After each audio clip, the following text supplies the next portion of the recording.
पूरी लगन से अपना मोदी केयर व्यापार खड़ा कर रहे हैं।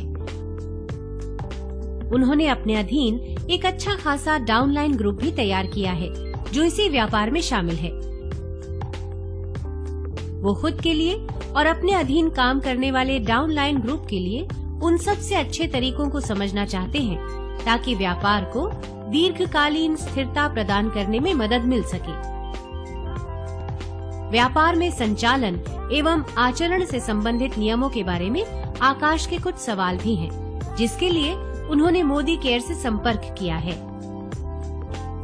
हेलो आकाश, मैं आपकी क्या सहायता कर सकती हूँ? हेलो नेहा, मैं ये समझ चुका हूँ कि इस व्यापार में नेतृत्व महत्वपूर्ण है। एक अच्छे लीडर से क्या उम्मीदें की जाती हैं? आप सही सोच रहे हैं आकाश।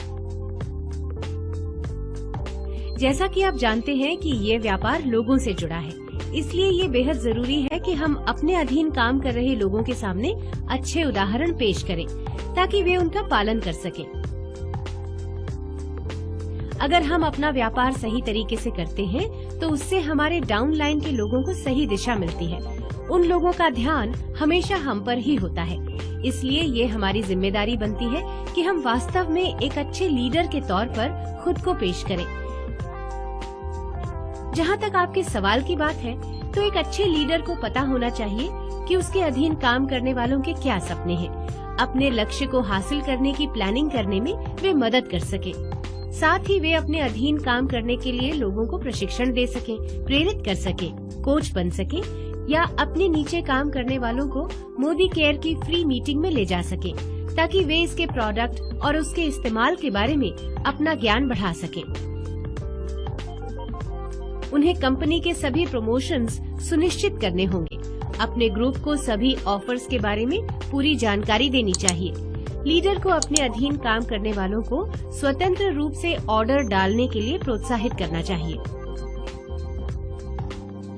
वाह, ये तो काफी अच्छा है। जी आकाश, एक अच्छे लीडर को अपने ग्रुप को सिर्फ MRP पर प्रोडक्ट बेचने के लिए प्रोत्साहित करना चाहिए।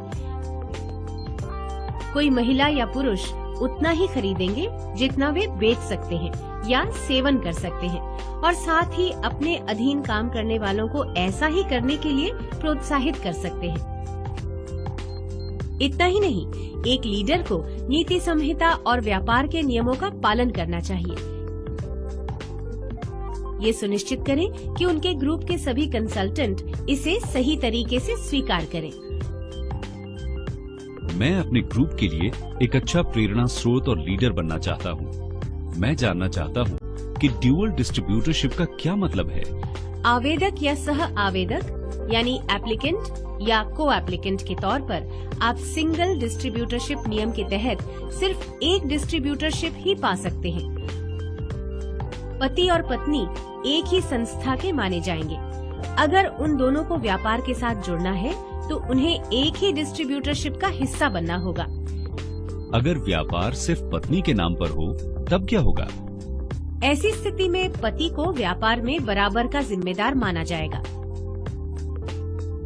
साथ ही स्पॉन्सरशिप बिजनेस की अलग अलग लाइनों में अपनी एक डिस्ट्रीब्यूटरशिप का संचालन करने वाले दो कंसल्टेंट अगर एक दूसरे से विवाह कर लेते हैं और सीनियर एग्जीक्यूटिव डायरेक्टर या उससे ऊपर के स्तर तक नहीं पहुंचे हैं, तो इनमें से एक को अपनी डिस्ट्रीब्यूटरशिप को सरेंडर करना होगा और अपने पति या पत्नी की डिस्ट्रीब्यूटरशिप में पार्टनर बनना होगा। क्या मैं अपनी सास का नाम रजिस्टर करके उनके नाम से काम कर सकता हूँ? जी हाँ आकाश, आप ऐसा कर सकते हैं, लेकिन मोदी केयर किसी भी तरह के सम्मान के लिए स्टेज पर आपकी सास को ही मान्यता देगा। नियमों के मुताबिक हम रजिस्टर्ड MCA नंबर यानी मोदी केयर कंसल्टेंट ID को ही स्वीकार करते हैं। अच्छा, ठीक है। क्या मैं अपने मित्र के साथ सह आवेदक यानी को एप्लीकेंट बन सकता हूँ? एक कंसल्टेंट सिर्फ एक ही MCA नंबर का इस्तेमाल कर सकता है। एक कंसल्टेंट किसी एक रजिस्ट्रेशन नंबर का एप्लीकेंट होते हुए दूसरे रजिस्ट्रेशन नंबर पर को एप्लीकेंट नहीं बन सकता।